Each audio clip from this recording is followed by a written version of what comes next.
মাঝ রাস্তায় পড়ছি। ওইখানে হচ্ছে মানিকগঞ্জ বাস স্ট্যান্ড, প্রচুর ধোঁয়া, মাঝ রাস্তা। এইখানে ছিল যাইয়ার ওইখানে ডিসি স্যারের বা এসপি স্যারের যে রোডটা, মানে যে সামনের রোডটা, ওই রোডের ওইখানেও মানে প্রবলেম ছিল। যাক ওইখান থেকে তাও অনেকক্ষণ এক জায়গায় স্থিরভাবে থাকার পরে বের হয়েছি, যাক ওইখানে আসতে পারছি, সমস্যা হয় নাই। অনেক গ্যাদারিং ওইখানেও, বাট ওইখানে কোনো প্রবলেম করে নাই। তো ভাবলাম যে যাওয়া যাবে। এখন এদিক থেকে আপনার মানে মানিকগঞ্জ বাস স্ট্যান্ডে আবার মানে বুলেটের আওয়াজ, তারপরে কি বলবো, আর এত বিচ্ছিরি গন্ধ বের হয়েছে, এত দূরত্ব, এত দূর, আমার ক্যামেরায় টানতেছে না, এত জুম করছি, তাও হচ্ছে ওইখানে দেখা যাচ্ছে। ভাই ওইখানে কি সমস্যা? একজনের কাছে জিজ্ঞেস করলাম, বলতেছে বাস স্ট্যান্ড গোলাগুলি হচ্ছে, সবাই বলতেছে কি করি।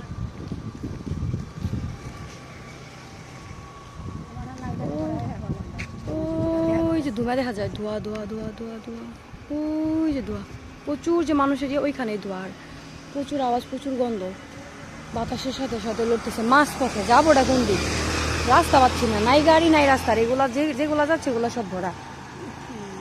হ্যাঁ হ্যাঁ, যে প্রচুর গন্ধ, মাস্ক নিয়ে নেই।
오, 연보, 연보.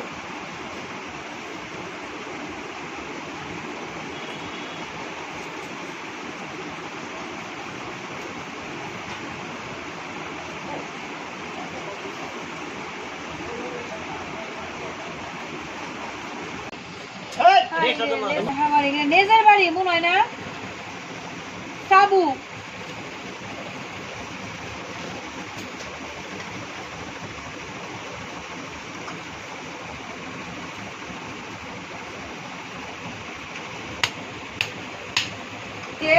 মুড়ির নাগাল খাও আল্লাহর নাম নিয়ে, বুঝছো? আমি কম করো